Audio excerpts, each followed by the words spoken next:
I was told backstage, the sponsors actually put something under your chair.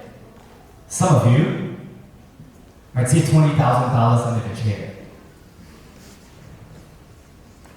What would you do about it? Well, I hear some excitement, I hear people checking, I hear doubts, frown on the face, no way. What would you do with that 20,000 if it was yours? You're gonna go down to the mall, grab a gadget, latest gadget, pair of new speakers. What is it that you do? You know, nowadays, people like to do unboxing, right? Some of you watch YouTube.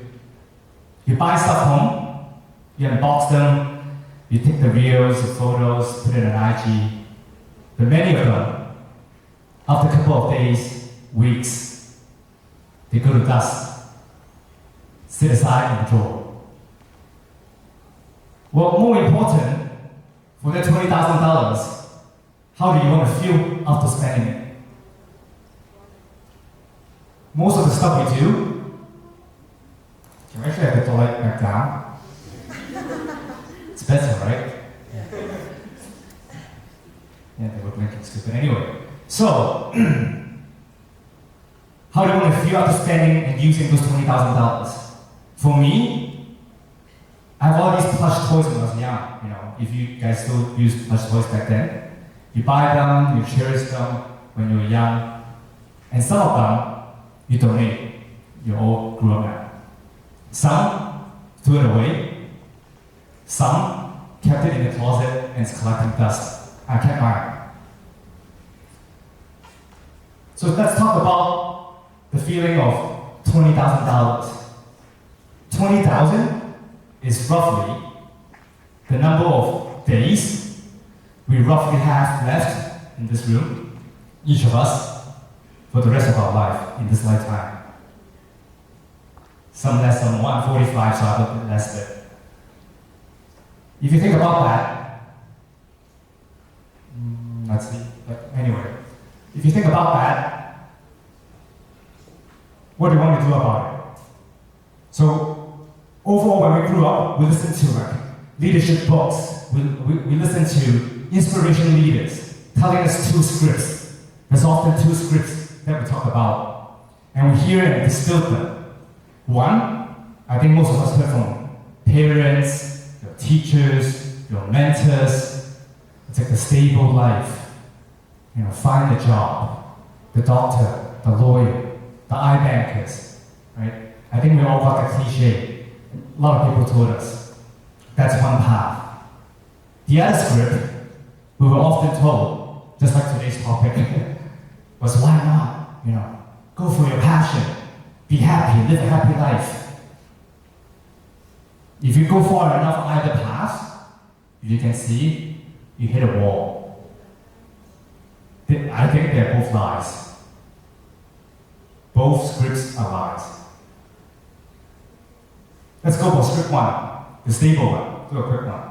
People probably know. The stable jobs, stable life in this era, with the AI era, with the global economy, with the global context. Is there even stable jobs and stable jobs? You know, jobs is a funny topic. Job actually came from slavery. The concept of slavery evolved in the Industrial Revolution into factories, mines, building roads, and now it's modernized packaged into the corporate, sell your time, clock in, clock out, and you get paid. I've been in corporate, just like the introduction. I've laid off, unfortunately, hundreds of people before. I have been laid off before, or they call it rearranged. So what's safety? What's stable? That's one path. Most of you here today look for the topic of why not, so I think you know that already. And the second path, the second script, seems better. Go with your passion, stay agile, YOLO, you know, do what you want to do. No fear, go do it. I tried that too, and it still doesn't work. Still a lie. What's happiness? So first off, right, go with your passion. Go with happy. do you really know what happy is for you? Is happy just doing what you like to do? Is happy what you do good at? Or is happy just fortunate to be in a family that can provide? Or passion is even more difficult, if you ask me. Like, do we really, I don't know what my passion is till today. What is real passion? What is passion? What is your passion? Is sports passion? It's going on YouTube passion? Is dancing passion? What is passion? Really? And what's your passion? It's tough. It's never easy. So 20,000 to 20,000 days. Let's talk a bit about a research paper where University Today, you can go back and search it. There were a lot of papers that went on and talked about the one most important factor for career success. Some of you might have read. It's not, it's not your school. It's not your certification. It's not your major, if you're thinking about that. Actually, a little bit, it's actually correlated to how you look. The most important of all is where you are at the right time, at the right place, at the right year, right city, right country. Some of our parents or grandparents ride on that during the China manufacturing boom. Some was in the States maybe, or other countries during the dot-com revolution, the internet age. Right? So being at the right place at the right time, that's the one highest correlation to success. We can't control luck, but we can control where we are. So that 20,000 days, I think, if you ask me, I have about 14,000 left. So let's go back to the two scripts and the two lies. There's actually another pair of lies that I think was seldom told.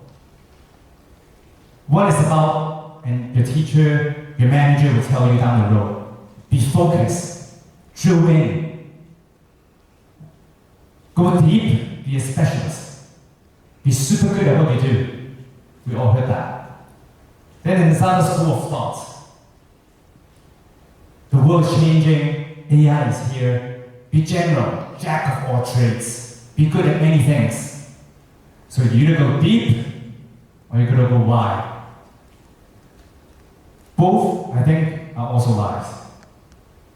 In the real world, you need to do both. There's no shortcut. You need the T, the TED T. So you have to do both. So when we think about that, what's the most important factor that will derail our careers and life? It's lying. Lying to others is actually quite easy. I just lied about the 20,000, by the way. I still see people trying to pretend to be listening and figure it out. But lying to ourselves, it's even easier, and we don't even know. Why are you here today at TEDx? Maybe some of you came because your prof told you to. Maybe your child, maybe your kids are here today. Maybe you're just here for the photo and you put it on Instagram or Threads just to be feel good. Or you came for the date, trying to impress the date. I originally, when they called me up and said, "Hey, can you speak?" I thought I came for inspiring and those 4 words, right? Inspiring and cheering and all that.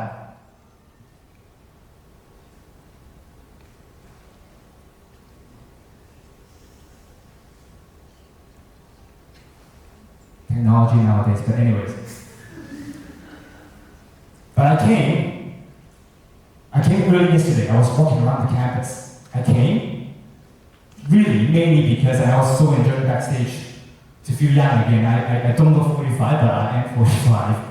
And it's been a while. I used to run students' club back in BBC.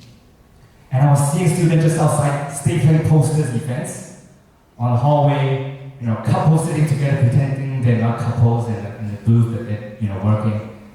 I came because I really wanted to feel young again and remind myself what life is. I was sitting out seeing students dancing.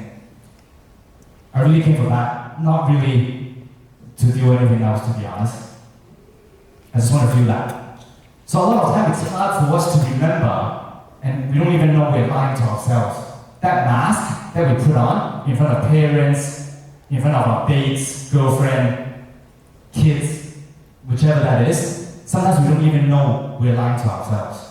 And that's the one thing that distracts us from what's our passion and what's happy. I think it's a very simple concept, but it takes people 80 years, 90 years at their deathbed to only find out, and I was very blessed I was taught. So how do we find out that? How do we find out if we're lying to ourselves, and how do we find that so-called passion? One thing that I do, and I'll urge you to do today as well, is to go back. That was supposed to be that. Right. To take a piece of paper, not your phone, I mean we use your phone nowadays. Take a piece of paper, write down one thing. How would you feel? How do you want to feel after spending that $20,000, that 20,000 days? Just one line. Not a journal, just one line. Put it in a Ziploc, seal it, put it in the drawer, and then choose a special day. Your birthday, New Year's Eve, whatever that is. Bring it back out, read it, change it. The first few one I did was very lame. I love you, thank you, those kind of BS. After a few years, you start to go deep and you start to realize who you are. And I'm pretty sure that bag is worth more than $20,000. 20,000 days starts now.